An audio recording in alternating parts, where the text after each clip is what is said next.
чего бы мне начать? Меня зовут Виктория. И это я иду по вокзалу, ищу свой поезд, чтобы отправиться в самое потрясающее путешествие в моей жизни. И думаю, в вашей тоже. Мы будем путешествовать по нашей необъятной России, показывать новейшие технологии и знакомиться с людьми, которые верят, что их новаторские идеи способны изменить мир к лучшему. Фермы, о которых мы говорим сегодня, это уже не те маленькие хозяйства, которые мы привыкли видеть. Они претерпевают свою собственную технологическую революцию. Герои нашего расследования готовы переписать историю сельского хозяйства. Давайте начнем.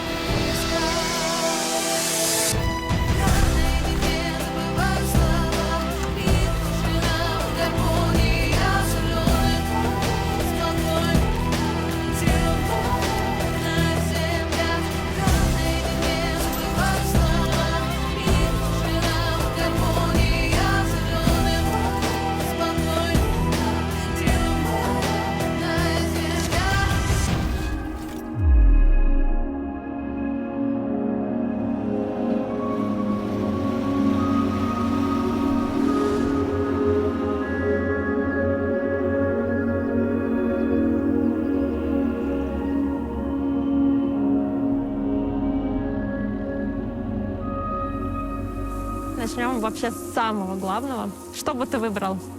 Ламборджини или трактор? Конечно, комбайн. Почему? Он стоит в разы дороже.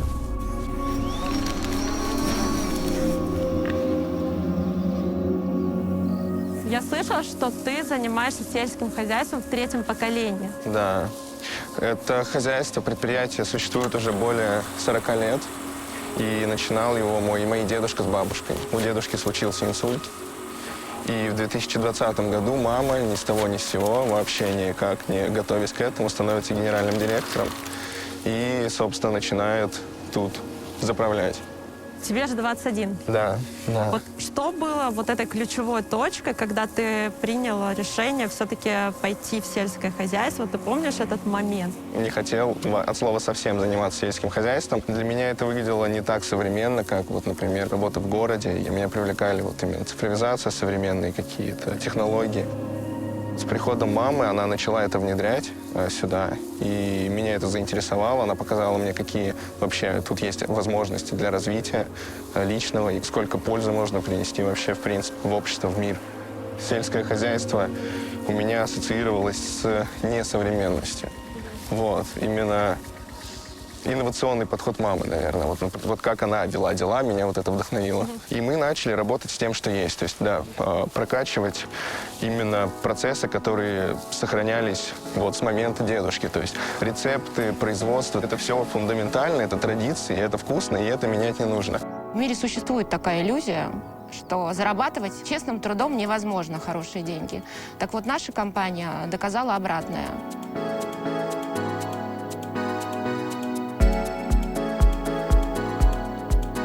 Мы, конечно, не гонимся за сверхприбылями, но всегда имеем очень хороший доход. 3 года назад я возглавила компанию фактически в один день. Когда я пришла, очень хорошо было развито производство. Именно свиноводство, растениеводство, мясопереработка. Но что касается коммерческой работы, маркетинговой службы и других таких сервисных служб, как юридическая, финансовая и IT, здесь была пустота, абсолютный вакуум. И, конечно, когда я увидела, что происходит вокруг, я поняла, что такой компанией я управлять не могу. Это невозможно. Это иллюзия того, что есть управление. Мы оцифровали растениеводство полностью, мы выстроили финансовый учет, управленческий учет. Ну и самое главное, это IT-служба, собственный стартап, который мы собираемся использовать не только для собственных нужд, но и масштабировать и в пределах, и за пределами России, потому что это уникальный продукт. Окей, расскажи, в чем вообще новаторство вашей технологии? в сфере животноводчества мы не могли найти готовых решений, которые подходят нам по оптимизации. И мы решили разрабатывать их сами. Так появился стартап «Лазаревская тех», которая, вот, собственно, сфокусирована на нахождении готовых решений для оптимизации уже имеющихся бизнес-процессов. Первый проект «Лазаревская тех» называется «Неинвазивное взвешивание животных». Суть в том, что животных теперь будут взвешивать не зоотехник вручную, класть на весы, да, 100-килограммовую свинью и каждую отдельно, а это делают умные камеры с помощью искусственного интеллекта и в режиме реального времени. Такого нет в мире еще. И даже многие не очень понимают, что это такое. Цель данного продукта – это неинвазивное взвешивание животных, которое позволит в моменте иметь возможность оценить и состояние животных, и его вес. И делать это столь часто, сколько это потребуется или технологу, или ветеринару, или экономисту. Что это дает? Ну, для меня, как для собственника, в первую очередь дает это колоссальную экономию средств. Потому что благодаря тому, что я буду иметь информацию о своих животных рождения до убоя, я могу понимать, в каком они состоянии. Технологии в свиноводстве не развиваются уже на последние лет 15-20, потому что как раз нет возможности это делать быстро. Я правильно понимаю, что эта технология — это только первая часть, что будет дальше? Сам инструмент, да, неинвазивное взвешивание, мы вот создали первый прототип только пару месяцев назад. Сейчас будем его внедрять. И по нашим прогнозам, наше предприятие на 550 тысяч голов свиней, это приведет к увеличению эффективности, а именно сокращению расходов по себестоимости до где-то 50 миллионов рублей в год. В дальнейшем, естественно, мы будем эту технологию улучшать, оптимизировать, уменьшим, например, количество кадров, необходимых для понимания. То есть мы будем именно заниматься селекцией данных, да, то есть какие данные больше горят, какие меньше. Мы будем максимально делать методику неинвазивного взвешивания универсальной для каждого предприятия. И где-то к 2024-2025 году мы хотим уже тиражировать ее на предприятия российские и предприятия стран БРИКС. А в дальнейшем цель стартапа «Лазаревская тех» — это создание комплексных решений для предприятий сельскохозяйственного направления, чтобы мы могли прийти в какой-то, грубо говоря, животноводческий комплекс и предложить им вот такую вот тему с цифровизацией, и они ее сразу же применят. Мы можем предсказать результат, который это покажет. Да, помимо животноводчества, в принципе, мы хотим внедрять больше искусственного интеллекта, больше роботизации, чтобы снизить человеческий фактор. Плюс сейчас соблюдается острая нехватка кадров. Я горжусь сотрудниками, которые за эти 3 года прошли очень серьезные испытания, потому что меняться очень сложно. У нас средний возраст выше 40 гораздо людей, работающих. Учиться в этом возрасте, переучиваться очень тяжело. Но они справились в большинстве своем, и уже сейчас у нас темп освоения новых технологий и уже увеличился. Я думаю, что сейчас уже все легче и легче становится. С появлением новых государственных стандартов и норм необходимо собирать данные о животных и мониторить их постоянно. И поэтому наша технология неинвазивного взвешивания, она не сколько сейчас полезна, она уже будет в скором времени необходима, когда все эти стандарты станут обязательными для всех предприятий. Для генетиков эта технология просто будет уникальной, потому что благодаря ей они могут откалибровывать животных просто до каких-то, я не знаю, самых строгих стандартов. Для ветеринаров то же самое. Опять же, в условиях того, что привычные производители вакцин уходят с рынка, сейчас нам предлагают другие альтернативные варианты. Чтобы иметь возможность их действительно оценить их действия, нужно, конечно же, иметь информацию о том, как это влияет на животных, и быстро, в моменте, потому что сейчас переобуваться надо быстро. Значимость данной технологии сложно переоценить. А про что для тебя сейчас сельское хозяйство? Вот в чем изменился твой взгляд после того, когда ты начал этим интересоваться? Весь взгляд, именно даже термин, да, сельское хозяйство. Раньше это было земледелие, охота, да, то есть это производство еды. Поля, да, грязь. У сельского хозяйства не очень современный имидж. Сейчас вот начинают, да, мне кажется, больше людей понимать ценность именно сельского хозяйства и вот таких вот предприятий, наверное, как наш. Не будет так, как было. Поэтому цифровизация, новые инструменты, новые технологии, новые машины.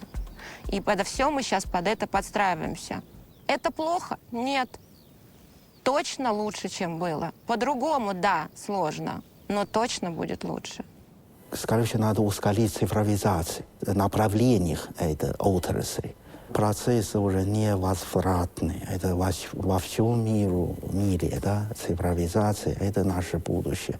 Профессиональная мечта, чтобы освободить людей от тяжелой ручной труд. По прогнозу ООН, до 2050 года численность населения достигнет до 9 миллиардов человек при нынешних условиях.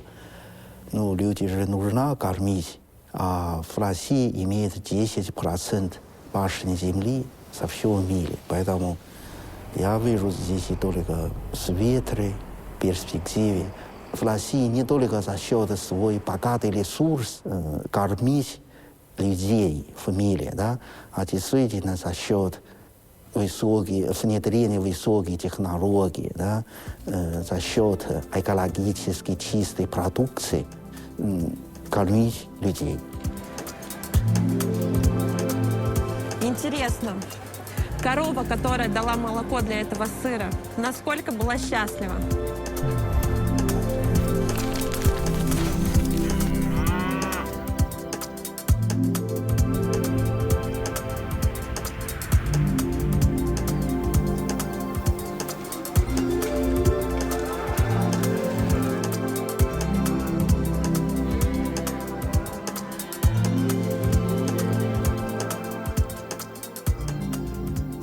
Если идти назад, в фермерской школе учился в Германии, нас еще учились так, что коровы – это просто, ну, как аппарат, которым производит молоко. Но все-таки, слава богу, это время прошло. Сейчас, я думаю, что все понимают, что корова – это в первую очередь это животное, да?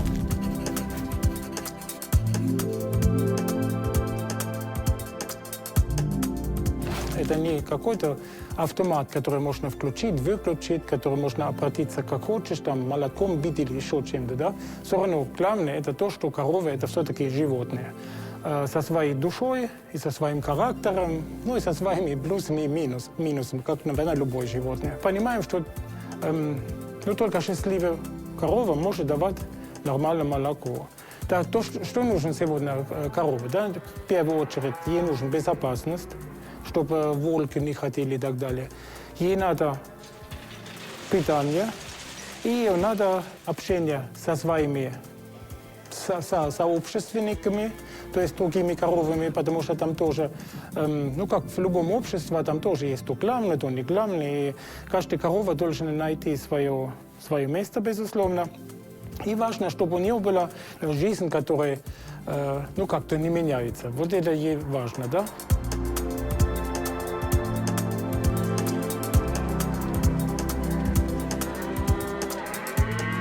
Расскажите подробнее, как устроена ферма, какие элементы в ней есть и сколько здесь коров, людей работает.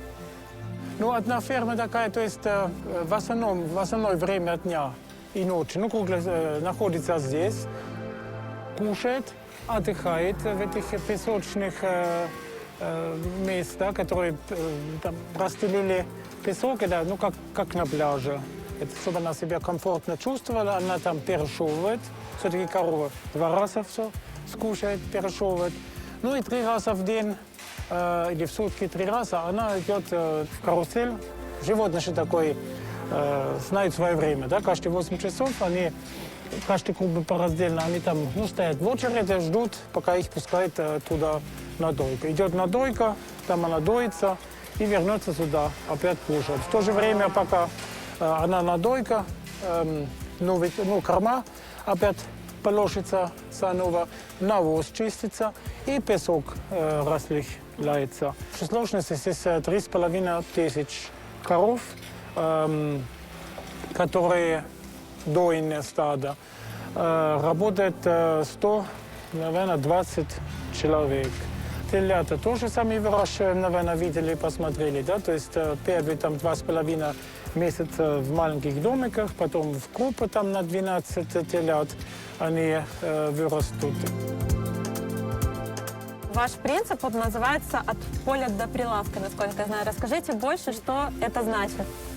Ну, если посмотрите, да, то есть сейчас это уже как изготовлено, не так уж хорошо видно, да, здесь есть люцерна, которая росла здесь на этих полях, здесь кукуруза из этих полей, которые рядом, здесь соя, которая здесь не Московской области, но из Воронежской, Курской области, из наших ферм. Здесь ячмень, который здесь из этих ферм. Вот это все как тщательно убираем, сохраняем, считаем рационы, чтобы было, ну, как для человека, да, сколько углеводов, сколько там белок ему надо, как это все. И это сами производим, дадим коровам навоз. Тоже опять вернуться на наши же те же поля, которые дают органически, как удобрение. Ну, потом даже молоко, которое там доится, которое видели, потом отвезем в молокозавод, и там, соответственно, и творог, и сыр, и молоко просто так разливаем, и йогурты, кефир, вот целая продукция все и делаем. Надо мне еще говорить, что наше молоко, оно более белковое. Отсюда до завода, может быть, 2-3 часа молока. То молоко, которое сейчас, например, доится, оно завтра утром уже в магазине будет. Мы стараемся или хотим это сделать больше и больше натуральным путем, и чтобы то качество, которое производится здесь, чтобы оно дошло до потребителя. Мы начали работать на экспорт тоже. Россия очень хороший рынок, но производить натуральное молоко, наверное, в никакой стране и так хорошо можно делать, как в России.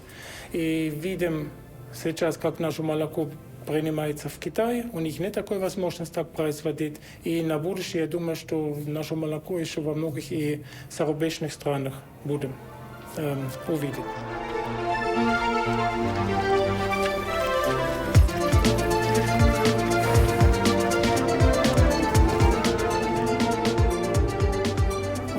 «Счастливая корова» — это уже не просто слоган рекламных кампаний. Это хорошо спланированная система сбора и учета данных, которая помогает заботиться о животных и улучшать показатели производства. Фермеры суперконсервативные ребята. То есть из-за чего вообще мы видим интерфейс Windows 95? Потому что если это что-то работает, то зачем это менять? Поэтому это большие риски, очень много стресса, недоверия, и любое внедрение какого-то новшества, оно прям идет очень тяжело.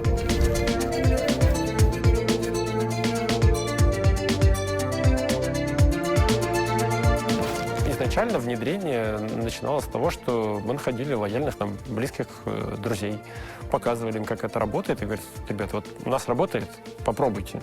Там люди пробовали, говорили: да, блин, прикольно, мы готовы тоже это внедрять в себя и работать. Вот это самый главный вызов, который есть. Это, то есть, переломить недоверие у людей и предложить им посмотреть, что есть дивный новый мир. Я решил, что это прикольная миссия — пытаться две сферы IT и сельского хозяйства как-то смешать между собой.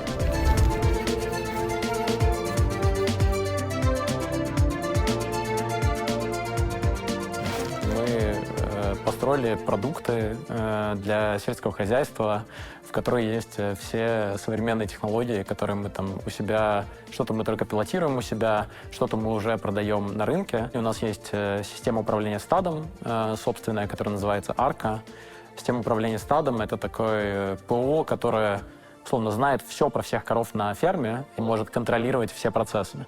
Все знает, что там, не знаю, этих животных надо сделать прививки, этих животных надо осеменить, этих животных надо перевести, и она как бы диктует, что нужно сделать сотрудникам на ферме. Если мы говорим про программу управления стадом, то ежедневная рутина начинается в первую очередь с того, что мы должны в нее положить какие-то данные. То есть мы каждый день собираем сводку работы по ферме, и бригадиры там, у себя на рабочем месте вносят, что у них случилось на ферме, там, не знаю, за прошлые сутки или там за ночь, например.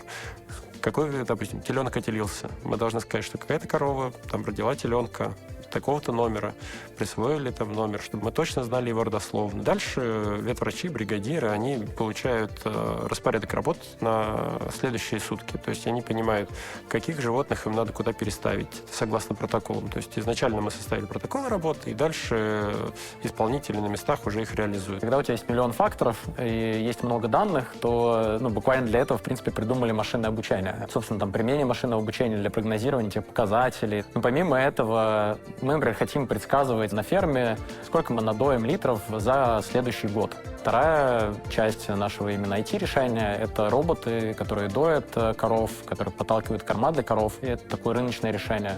У нас семейный бизнес, его начинал отец, и теперь мы его продолжаем. Это какое-то совместное дело, в которое мы все инвестированы и временем, и вниманием, и силами. И мне кажется, у нас очень классно получается. Но в большинстве вещей не так важно состояние, а важен тренд, то есть важно, куда они меняются.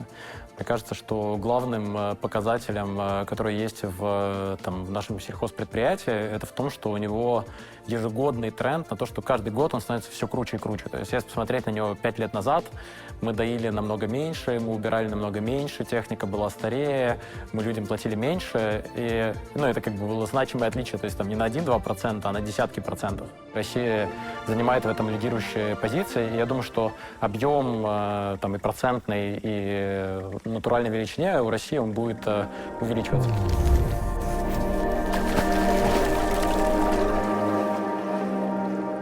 Сейчас будет шок-контент. По крайней мере, для меня это открытие. Первое. Рыба — это часть сельского хозяйства. А во-вторых, рыб доят.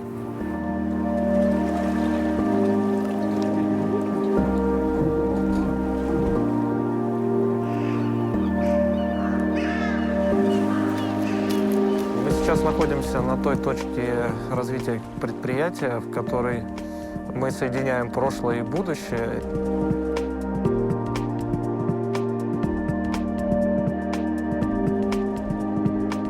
В частности, мы, используя новые технологии, переносим наши производственные мощности по выращиванию рыбы на сушу. Сейчас используются новые технологии, экологичные, отличающие высоким степенью интенсивности выращивания. Это технологии наземных установок.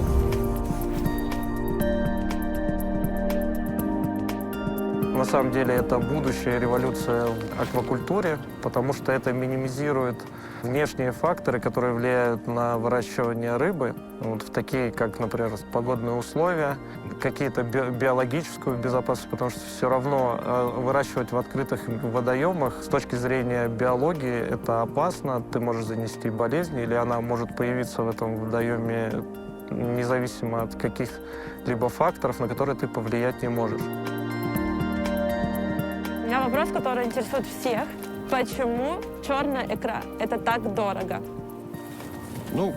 Самое простое для понимания, прежде чем из икринки появится личиночка, потом малечек, мы должны подождать всего лишь 7-8 лет, когда в первый раз осетр может отдать свою икру.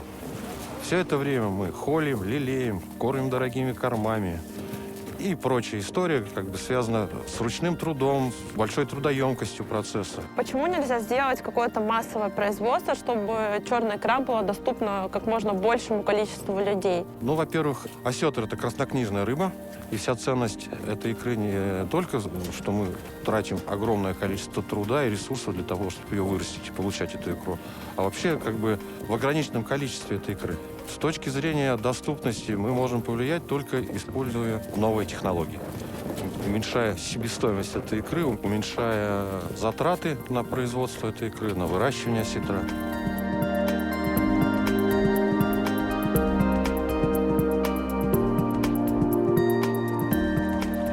Мы поняли, что рынок черной икры, он небольшой, предпосылки на рынке нету для увеличения покупательской способности. Я слышала, что рыбу доят. Правда ли это и как это вообще работает? Вообще это расхожий термин, так скажем, в народе так говорят. На самом деле это называется прижизненное получение икры. Что это означает?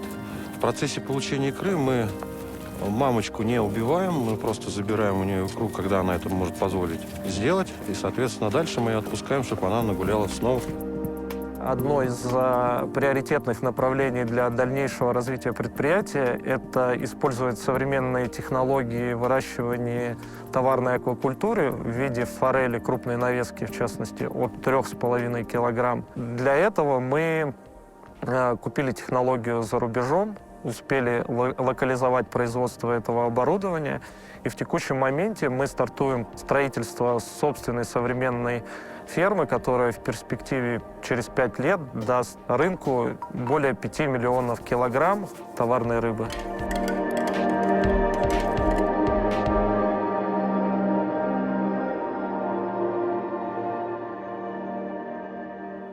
Китай имеет 7% земли, да, но кормит 22% населения в мире. Россия на 5-м месте. Здесь имеет огромный ресурс, но много еще можно делать, чтобы Россия действительно выйдет на 1-м месте в отрасли сельскохозяйства. Конечно, очень сложно организовать работу на больших площадях. А маленькие хозяйства, у них, соответственно, небольшая площадь. Намного легче управлять и организовать такую работу. Я считаю, что маленькие хозяйства, они более гибкие.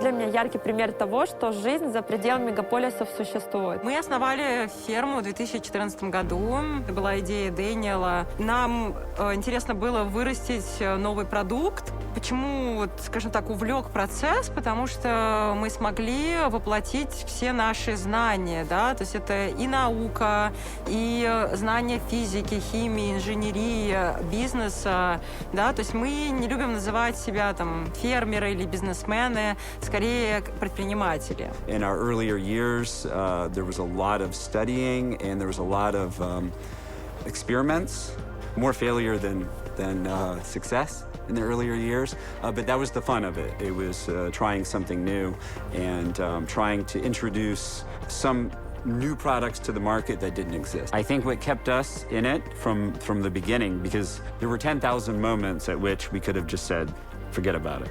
I think the fact that Olga and I are both, we kind of geek out about some of the science of it, and that the science of it is very broad in terms of the things that you have to study and understand.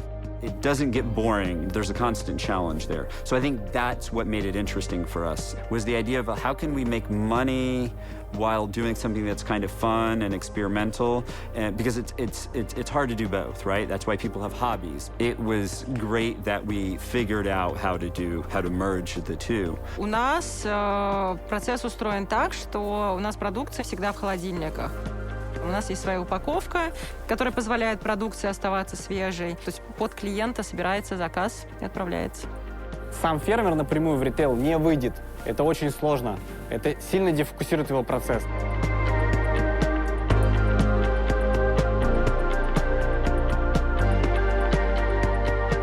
И вот наша задача сейчас отработать эту модель так, чтобы она была эффективна для всех участников. И только тогда мы ее сможем масштабировать. Как сделать фермерский продукт в ценовом диапазоне, приближенным к масс-маркету? Да, он никогда не будет стоить как промышленный, но не должна быть разница там 1,5-2 икса. И вот наша основная сейчас задача вместе с нашими партнерами, фермерами, думать об эффективности процессов логистики, прогнозирования объемов, как это все можно диджитализировать так, чтобы мы вместе снизили себестоимость. Даже маленькому фермеру нужна будет технология, да, это, например, правильные приложения, да, которые он может использовать там в посеве, в посадке. Есть огромные технологии, которые там для того, как трактор ездит и так далее. Маленькому фермеру это не надо. Вот. И я думаю, покупателям, наверное, на самом деле тоже это не особо интересно. Им важно знать своего фермера, знать в лицо, знать, как его зовут и у кого он купил продукцию. Скорее, вот это важно. Так же, как и у ресторанов, да, есть потребность работать с фермером, а не с роботом. Фермеры нового поколения развивают сельское хозяйство как новый образ жизни. Они за здоровое питание, за экологичность, за гармонию и баланс. Мы построили мост между фермером и жителем крупного города. Мы смогли это связать так, чтобы клиент через приложение мог заказать продукт, и на следующий день мы привезли ему к двери. И это было так же конкурентно, как масс-маркет. У нас основные блоки – это приложение, заказ, дальше подтверждение в личном кабинете, дальше доставка до хаба, от хаба доставка до РЦ, тут контрольная приемка по качеству, сборка, упаковка и дальше уже последняя миля, то есть доставка до двери покупателя. Будет нормой прийти в супермаркет, купить продукты, с одной стороны, крупных известных брендов, но и с другой стороны, посмотреть и увидеть на полке что-то локальное, каких-то местных поставщиков. Сейчас этого нет, я уверен, что это будет в горизонте нескольких лет. We're entrepreneurs who happen to do farming right now. And the idea is that the farm should build an identity on its own. And the farm should live on for, 20, 30, 40, 50 years.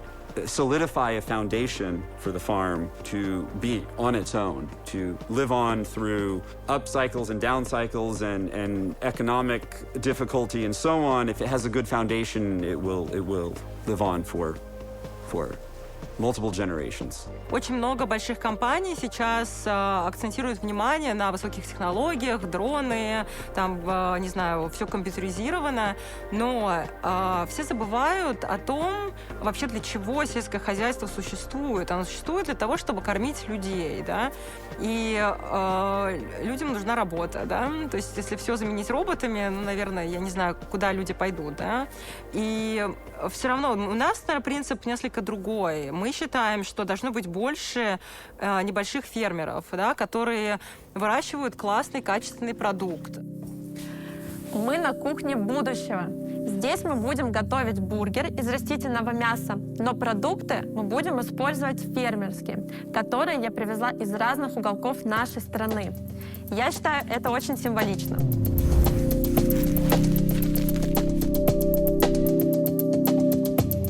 Антон, перед тем, как прийти на вашу кухню, я провела небольшой эксперимент на своих родителях. Мой папа сказал, что ни при каких условиях не будет пробовать растительную котлетку, потому что он считает это химозный микс. Это распространенный потребительский стереотип. Сейчас мы производим принципиально новый продукт. Он и по вкусу, и по цвету. Ведь это главное для потребителя. Практически неотличим от мяса. В слепой дегустации ошибиться проще простого, и мы постоянно это проверяем. Особенно в соусных блюдах, особенно в таких составных блюдах, как бургеры. Из чего состоит эта котлетка? Вот именно эта котлета, она состоит из 3 видов растительного белка, горохового, рисового и соевого, которые представлены здесь в виде текстурата растительных волокон. Мы формуем наши котлеты, добавляя туда растительные волокна для полезности, для пищеварения, добавляя туда 3 вида растительных масел, рапсовое, подсолнечное, кокосовое, для жирности, округлости вкуса, текстурности, вкус ароматических добавок, натурального красителя, сахарный колер.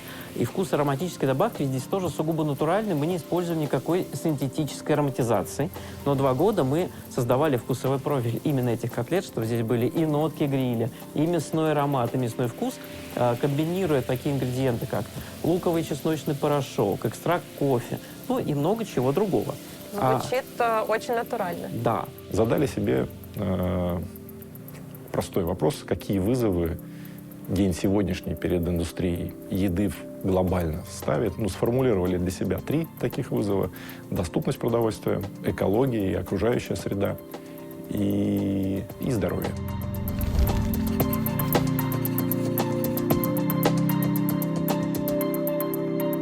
И сказали себе, что вот если наши продукты одновременно на каждый из этих вызовов будут отвечать, тогда с высокой вероятностью мы себе в том будущем какое-то место точно найдем. Мы должны качественно улучшать жизнь людей. Эти технологии должны дружить с экологией и быть доступными. Хотя бы в потенциале быть доступными, а не премиальными. Сначала мы ориентировались на веганов, вегетарианцев. Потом мы поняли, что на самом деле у нас круг потребителей гораздо шире. Это те, кто интересуется новыми трендами. Это те, кто по разным причинам одерживаются от мяса. Самое любопытное, что одни из наших самых последовательно благодарных покупателей, партнеров, это мясные рестораны и бургерные. прорыв, наверное, произошел в том, как можно работать с соей или с горохом, их текстурировать, переводить в состояние вот очень похожее по текстуре на фарш мясной. Ну, в принципе, колбасники, те, кто занимаются мясопереработкой, соевый изолятор давно используют, а вот для того, чтобы делать именно аналог фарша, стало доступно как раз-таки года 3 назад. А второе — это ароматика. Это, наверное, главная инновация вообще в растительном мясе. Через комбинацию, там, не знаю, чеснока, лука, укропа, как это так все замешать, чтобы на выходе неожиданно получился вкус мясного бульона. Я же правильно понимаю, что мы не пытаемся заменить натуральную еду, а пытаемся ее дополнить? Например, в кофейной сфере сейчас растительное молоко уверенно вытесняет привычное нам классическое за счет того, что оно дает более широкую гамму вкусов, оно более стабильно для прессования в латте-арте. И то же самое, я полагаю, будет происходить и в тех сферах, где появляется растительное мясо. Пока котлета у нас почти готова, я подготовлю овощи. Передайте мне, пожалуйста, 2 помидорчика, 1 огурец, 1 перчик. Причем фермерские продукты мы собрали со всей России, от наших героев, для того, чтобы здесь приготовить этот бургер. Что особенно приятно, инновации и традиции здесь друг другу никоим образом не противоречат и друг друга не отменяют. Зачем мы все это затеяли? Так уж получилось, чтобы произвести пищевую единицу продукции, выращенной на грядке, в коровнике, в птицефабрике, нужно вложить определенное природой количество энергии. Современные инновационные продукты позволяют создавать похожие вкусы, вообще, по сути, неотличимые от природных мясных продуктов, используя другие природные ингредиенты уже растительного происхождения с гораздо меньшими сырьевыми и трудовыми затратами. Африканский континент. Там живет 1 миллиард человек. Будет жить 4 миллиарда. И будут потреблять они 250 как минимум миллионов тонн мяса. Сегодня весь мир производит 350 миллионов тонн мяса. То есть нужно будет чем-то восполнять. И растительная альтернатива — это такое самое простое, самое понятное решение. А сколько готовятся обычно котлеты? Котлета готовится в течение где-то 10-12 минут. Посмотрите, ее готовность определяется прежде всего наличием корочки. Вот сейчас вы ее сможете уверенно отличить от мясной? Нет. Нет, такая же поджаристая, такая же аппетитная, такая же пухлая. И очень приятный аромат. У нас живет 8 миллиардов человек. Половина живет и питается хорошо, съедает где-то 900 килограмм еды в год.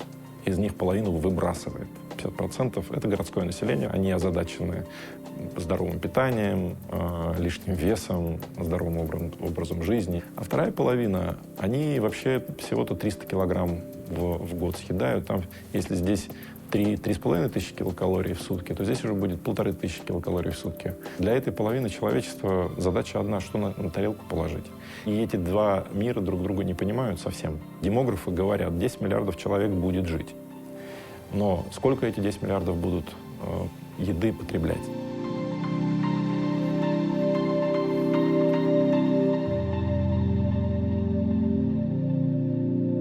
Очень вкусно. Это наш ответ вызовам будущего. Поиск основной в вопросах еды будущего и технологий, он как раз в этом находится. Как решить задачу накормить человечество вкусной, здоровой, полезной, доступной для всех едой, произведенной в гармонии с окружающей средой, в гармонии с природой.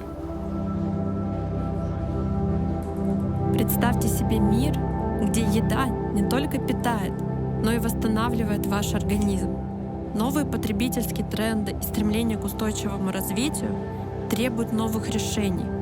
Мы должны переосмыслить, как мы производим, перерабатываем и потребляем еду.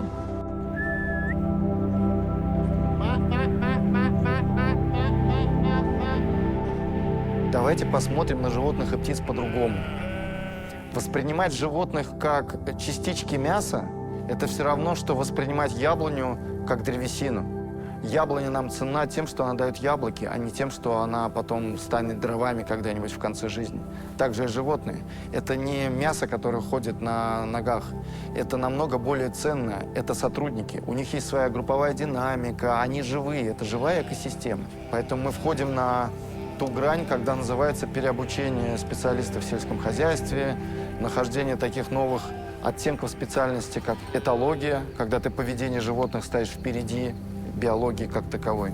И поэтому я называю тему реинжиниринг пастбищных экосистем, потому что в основе моей экосистемы не подход кочевника, который просто пытается накормить животных. Это подход человека, который смотрит на это немножко с другой точки зрения, с точки зрения вселенской. Потому что не столько важно лошадь накормить травой, сколько важно накормить землю, чтобы дождевые черви и биоты земли вырастило много травы, и тогда будет много еды не только для лошадей, но и для всех остальных. То есть это вот такой подход. И эта идеология стала частью моей фермерской истории, и поэтому на моей ферме главный лозунг, мои главные сотрудники – это животные и птицы. Там есть определенные виды трав. И выясняется, одни виды травоядных имеют один желудок, другие виды травоядных – другой желудок. И они, находясь на поле, каждый ест свою травку. И исследователи до меня пересчитали эти травки. Они показали, кто что ест. Выясняется, что это не какой-то стол, где только один вид животных может существовать. Там разные виды животных могут одновременно находиться в пространстве, кормить своих детенышей, и всем все хватит. И это по-прежнему не значит, что человек должен выйти из экосистемы. Законы природы, они везде одинаковые. И это очень радует, потому что мы можем таким образом воссоздавать и производить реинжиниринг этих экосистем. Пастбищные экосистемы современные, которые существуют, и методики, которые существуют, они говорят о том, что современная территория Арктики совершенно спокойна, без давления на природу, без создания чего-то там экологического какого-то коллапса, может обеспечить питанием не менее 200 миллионов голов животных. Россия совершенно спокойно может на своей территории, имея эти пространства, разместить не менее 200 миллионов голов скота и при этом стать крупнейшим поставщиком мяса говядины, мяса травоядных животных на мировой рынок. И поэтому это вызов. Это вызов, за которым идет огромная возможность нашему государству, нашей стране, кроме того, чтобы реализовать это, очень сильно повлиять на климат.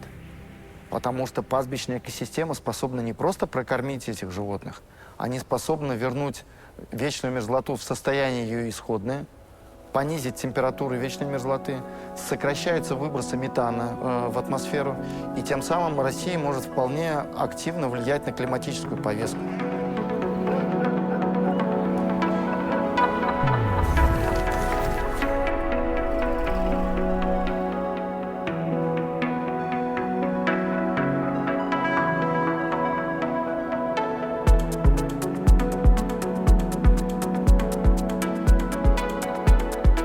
Я очень люблю сельское хозяйство, потому что для меня это из вот всех бизнесов, которые у нас есть, самый живой.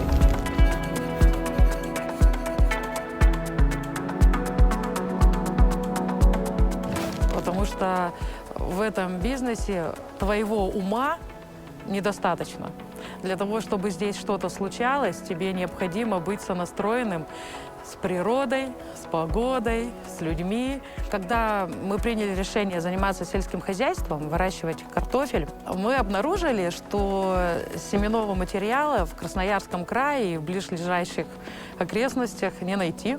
В то время почти 90% семян принадлежали иностранным оригинаторам, и первые свои семена мы везли из Германии. Мы подумали, что, наверное, вот с такой логистикой мы далеко не уедем в нашем бизнесе, и приняли решение размножать и развивать семенное хозяйство на территории Красноярского края.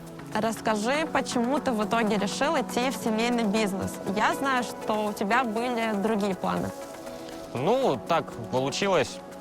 У меня как бы очень богатый жизненный путь, вот, но решающим было то, что отец и моя мама сказали, что им нужен сейчас, у них большие планы на рост, и им нужны люди, которым они могут доверять, которые могут показывать себя, проявлять какую-то активность. И я сказал, почему бы и нет. Мы хотим сделать из сельского хозяйства бренд, чтобы это не было ассоциации с какой-то грязью, чтобы это вот было именно что-то очень крутое, дорогое, модное. Ну вот как пример, есть, допустим, среднестатистическая девочка, идет по центру, к ней с одной стороны подъезжает Lamborghini, с другой – комбайн. И она садится в Lamborghini, хотя Lamborghini стоит 20 миллионов, а комбайн 60. И когда в этом мысленном эксперименте девушка сядет в комбайн, мы поймем то, что цель бренда, то, что сельское хозяйство это круто, оно достигнуто.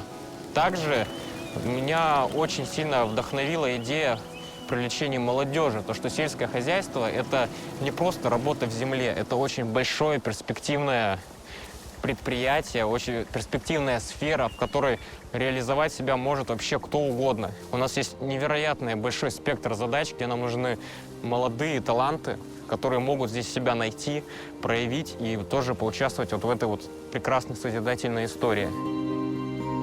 Yo me dedico, soy ingeniero de automatización en Darín Molinovsky. Yo actualmente trabajo en el área de investigación en lo que es la papa. Entonces acá lo que yo hago es automatizar procesos, mejorar la calidad de la papa. Actualmente nos encontramos en un proceso que es entender mejor cómo es que funciona la papa. Es por eso que estamos aplicando, ya tenemos la base para lo que es aplicar el Machine Learning, inteligencia artificial, Big Data y todo eso.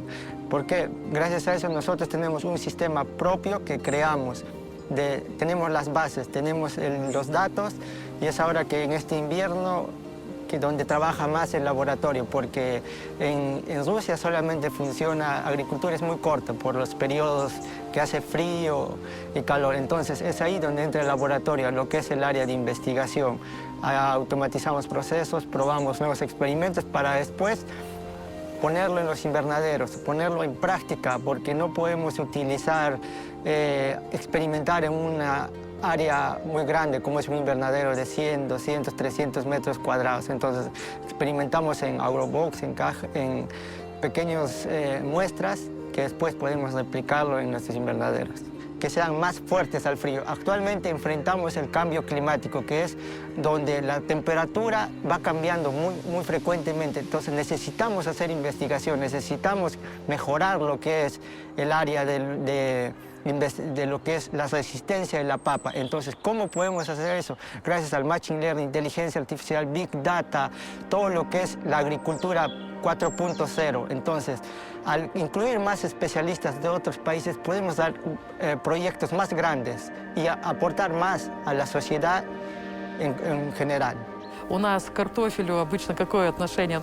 Казалось бы, такой продукт, который ты в мешках в подвале хранишь, ежегодно в землю на даче закапываешь, урожай получаешь.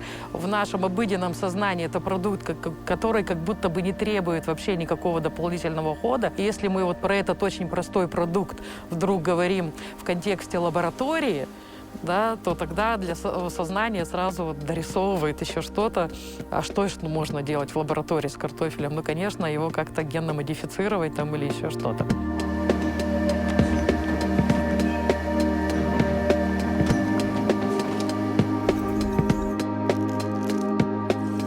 Практически каждое растение на Земле, оно способно к размножению естественному, к вегетативному размножению. Но как раз черенки это называется вегетативное размножение. Мы, по сути, используем то, что заложено уже природой в растении, и масштабируем. И на основе данной технологии зародилось целое такое большое направление, которое и в Европе очень сильно развито. И мы начинаем осваивать и внедрять уже не первый год в наше производство, сельское хозяйство. Мы когда еще не занимались производством картофеля, мы, собственно, наверное, как и большинство людей, считали, что семенной картофель – это мелкий картофель. Но на самом деле семенной картофель зарождается в пробирочке инвитро по технологии микроклонального размножения. То есть мы берем здоровое растение, которое соответствует данному сорту, и под микроскопом, скальпелем, в стерильных лабораторных условиях отделяем почку и помещаем ее в специальную среду, в пробирке, где она начинает прорастать.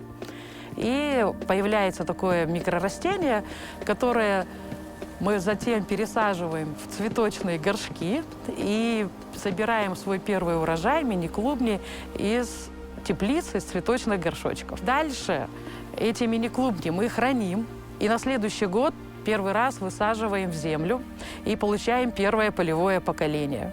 Храним. Следующий год мы высаживаем их в землю, получаем супер-супер элиту, храним, не продаем, да, это все идет процесс размножения семян. Затем на следующий год мы получаем супер элиту, и только вот элитные семена мы продаем сельхозпроизводителям, которые также их высаживают, и только на 6-й год потребители получают возможность купить в магазине продовольственный картофель. Микроклональное размножение – это ни в коем разе не ГМО. Что такое ГМО? Это когда берут чужеродный ген и силой внедряют его в какой-то организм, в последовательность ДНК. Соответственно, из-за этого меняется сама природа, свойства или характеристики продукта. Например, синие помидоры становятся. Да? Мы же это не делаем. То есть мы не влазим в саму структуру ДНК, мы не меняем саму природу. Мы просто его реализуем потенциал именно размножения. Только единственная данная технология, она позволяет масштабировать размножение. И, допустим, вы за зимний период, да, за 3-4 месяца можете 100 тысяч растений получить и 200 тысяч. Почему это делается с пробирками и в таких условиях стерильных? Именно для того, чтобы не заразить в этот момент растения никакими инфекциями. Это просто безвирусное размножение картофеля. Зачем картофелинкам делать ПЦР-анализ? Тут все гораздо проще. Люди готовы отдавать очень большие деньги, чтобы приобрести породистого, красивого майкуна или добермана. С картофелем здесь все то же самое. У картофеля есть различные заболевания, вирусы, которые присущи только картофелю и никак не влияют на человеческий организм. И они мешают его развитию, чтобы он давал большой урожай и так далее. Он накапливает патогены. Наша задача провести ПЦР-анализ и выявить самые здоровые клубни. На сегодняшний день мы производим порядка 30 сортов, но твердо производим, мы продаем порядка 10, а где-то 20 сортов, они у нас находятся в таком режиме сортоиспытательном. Мы покупаем семена, смотрим, высаживаем, смотрим, как они ведут себя в наших климатических условиях, отбираем лучшие. Для того, чтобы понять, вообще просто познакомиться с сортом, да, нужно 3-5 лет его регулярно выращивать, чтобы посмотреть, как он ведет себя в разных условиях, как он хранится. Мне очень интересно изменить культуру потребления вообще, в данном нашем случае, картофеля. У нас уже домохозяйки со временем начнут отличать, чем отличается картофель для жарки от картофеля для варки, поймут, что есть сорта столовые, а есть сорта технические. И поэтому маркетинг собственных сортов картофеля – это такая большая задача. У нас весной работали 2 студентки. Они приехали к нам, отработали, после обеда спрашивают: Вячеслав, а где у нас тут Грин-Грин находится? Грин-Грин – это наша местная сеть кофеин. Я сначала посмеялся, а потом подумал, действительно, почему у нас здесь нету Грин-Грина? Почему у нас здесь нету никакой сферы обслуживания, чтобы приносить эту эстетику людям? Агротуризм. Агротуризм, абсолютно верно. Мы хотим наладить вообще, принести эстетику в сельское хозяйство и в жизни людей, которые нас здесь окружают. То есть здесь вроде бы как деревеньки небольшие, но мы хотим, чтобы это стало таким центром для молодежи, именно культурным, классным центром. Может быть, утопично звучит, но мне кажется, агротуризм для значимого количества территорий российских может как раз стать таким элементом возрождения жизни. Нам необходимо разделить подход в стране на 2 таких сегмента. Там, где выгодно заниматься сельским хозяйством, это юг, безусловно. Есть территории, действительно, которые я обозначил, которые, вроде бы сельским хозяйством занимались в советское еще время на дотациях, да, но сейчас там все очень рискованно. Бывает выгодно, бывает невыгодно, но эта нестабильность, она очень сильно портит интересы инвесторов в том числе, да. Но люди там живут, в этих территориях. Конечно, агрохолдингам там может быть не так интересно, да, наверное. А этим маленьким хозяйствам интересно, потому что они эту территорию оживляют. Они при этом будут, конечно, что-то там делать, если им помочь, через тот же агротуризм, зарабатывать. Это будет притягивать людей на территорию. Это будет оживать. Своя идентичность может возникнуть, да? Мы практиковали у себя ужины, да, фермерские. Это было на самом деле очень круто, очень весело, очень мотивирующе, когда люди, которые живут в городе, они приезжают и такие: о, вот это, оказывается, как перцы растут, о, мы никогда брюссельскую капусту не видели. И на самом деле для них это вот такой опыт, который вот такой многосторонний получается. Тут для них шеф приготовил из этих продуктов, и они увидели, послушали историю фермы, увидели, как их продукция, вот, которую они едят, да, в этом ресторане, как она выращена. Это было круто. У нас даже в законодательстве появилось сейчас понятие сельского туризма, которое связывает туризм как путешествие к сельхозпроизводителю. В этом есть бизнес. На это могут смотреть так, и в том числе довольно крупные фермы, на мой взгляд. Это возможность как-то о себе больше рассказать. Не то, чтобы заработать на агротуризме, прямо вот на этой услуге, потому что это несопоставимо с их оборотами, но как популяризировать себя, да, вот через агротуризм, показать, что они тоже вот такие экологичные, там, и живые, и все остальное, для них это хорошая возможность. Как маркетинговый шаг. Да, я вижу очень большое будущее агротуризм. Люди в России, они интересуются сельским хозяйством, они интересуются сельской местностью и интересуются своей страной. И, безусловно, в России очень много прекрасных мест, а именно очень много сельских местностей, которые именно свои сельские, я сказал бы, культуры поражают людей. И многим людям это все-таки нравится. Я уверен, что большинство посетителей останутся, когда наши фермы посещают, когда другие фермы посещают. Это все-таки те же эмоции, которые человек впитает, когда он посещает любой сельской местности, и тем более какой-то фермы с животными. Вот эти эмоции, которые люди, которые из города не выезжают, может быть, мне кажется, им это, может быть, и не хватает. Для хозяйства небольшого размера, конечно, для них это уже тоже хорошее подспорье. Они могут поставить там пару гостевых домов и принимать, и обслуживать небольшое количество гостей. Это тоже, ну, такой очень добрый, очень маленький, уютный бизнес. То, чем нам помогает агротуризм в этом плане, он помогает это все дело реализовывать. То есть экономическая модель — это все-таки туризм, в который добавлены вот такие, такая особенность про агро. Когда можно приехать попробовать, увидеть образ жизни, ездят трактора, гонят какие-то стада коров, там, ну, в общем, это все вот движется. И, в общем, это очень живо, это не надумано, так оно происходит. Вот тут прошла только что корова, мы видим ее следы. So now that we have the farm in a state where we think it's very beautiful, we invited guests, but we also tried to present things in a very realistic way. And if it happened to be raining that day, we would explain, like, look, this is how the work is, and someone has to do it. And so when people see how things are grown in the soil and the attention that's given, and I think that's something that could be utilized more in the agritourism industry.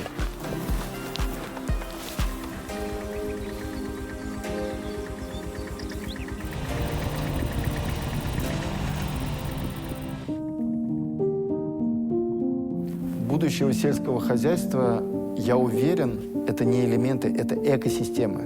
И в этих экосистемах очень важное взаимодействие с природой будут то, что они не безопасны для природы, они проактивны. Они активно меняют экосистему дикой природы в лучшую для человека и для дикой среды сторону.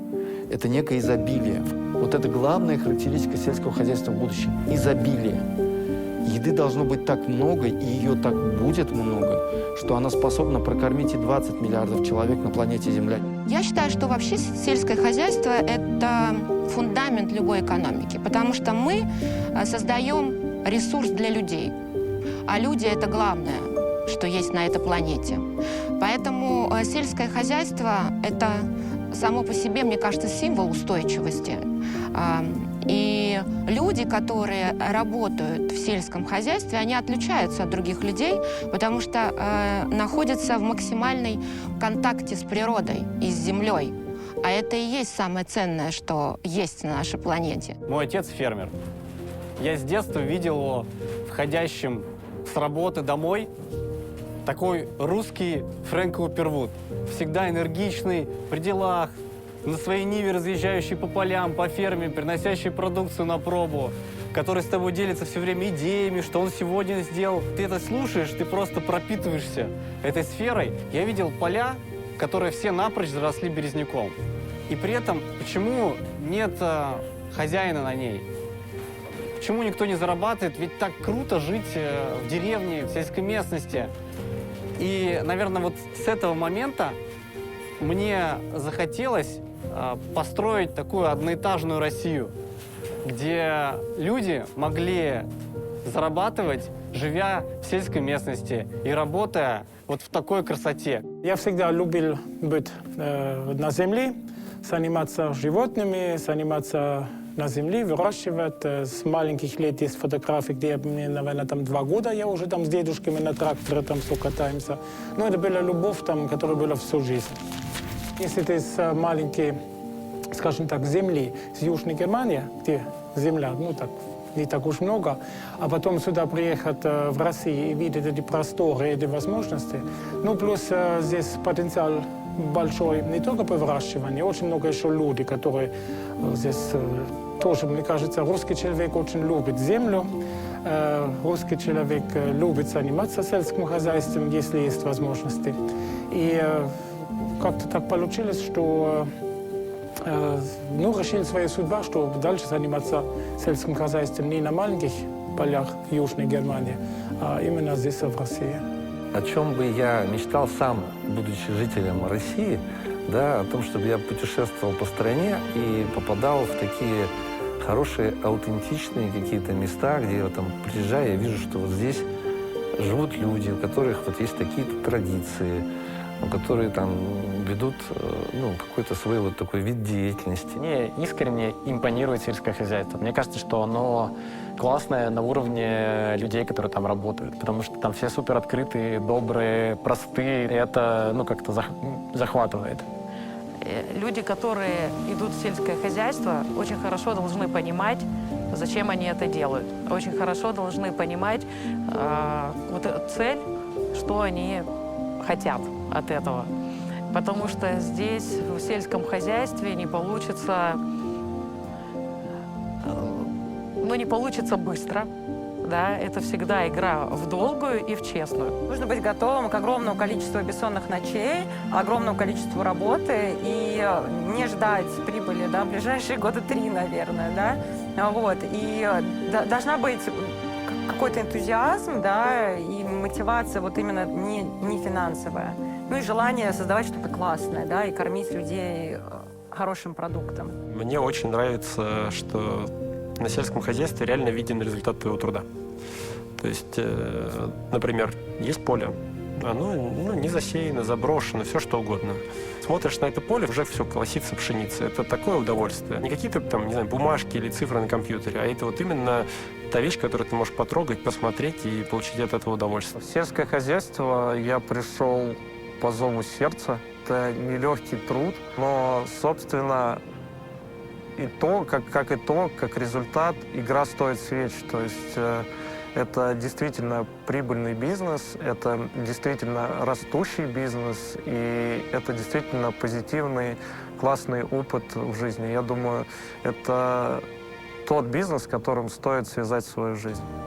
Всегда такое душевное спокойствие, когда ты занимаешься этим делом, наслаждаешься и вот также кормишь, да, приносишь пользу обществу. Я недавно исследовала генеалогию своей семьи, и до 1800 каких-то годов у нас все, и со стороны мамы и папы, занимались сельским хозяйством. Поэтому так уж вышло, что мы находимся именно в этой отрасли и в этом производстве, и все здесь родились, и у нас это в крови. И мы являемся самой крупной аграрной державой. И мы давайте не будем забывать, что мы исторически аграрная страна. И только от того, насколько мы ответственно относимся к использованию всех дарованных нам ресурсов, зависит, как будут жить наши дети, внуки и так далее, да, будущее поколение. И люди, которые работают с землей, лучше всего это понимают. Сельское хозяйство для меня лично Это любимое дело в моей жизни. Я посетил порядка, наверное, 300 фермерских хозяйств. И у меня один вывод. Предприниматели в сельском хозяйстве – это герои. Это люди с невероятным иммунитетом к риску. Это мечтатели. Это люди с большим сердцем. Это люди, с одной стороны, ограниченные географией, но с большим масштабом мышления. И я очень хочу, чтобы в России таких людей были не десятки тысяч, а сотни тысяч. У меня был период, когда я уходил из Пищевки на целых 8 лет. И занимался я космосом, спутникостроением, в общем, освоением дальних космических пространств. И вот когда вернулся обратно, одну вещь по себе точно понял, что никакой я не космонавт, я колхозник. Мне это все гораздо ближе и к сердцу, и нравится, и как-то я вот в этом... Это моя жизнь. Наш мир стремительно меняется, но это прекрасная возможность узнавать его каждый раз заново, изучать, исследовать и быть частью этих невероятных открытий.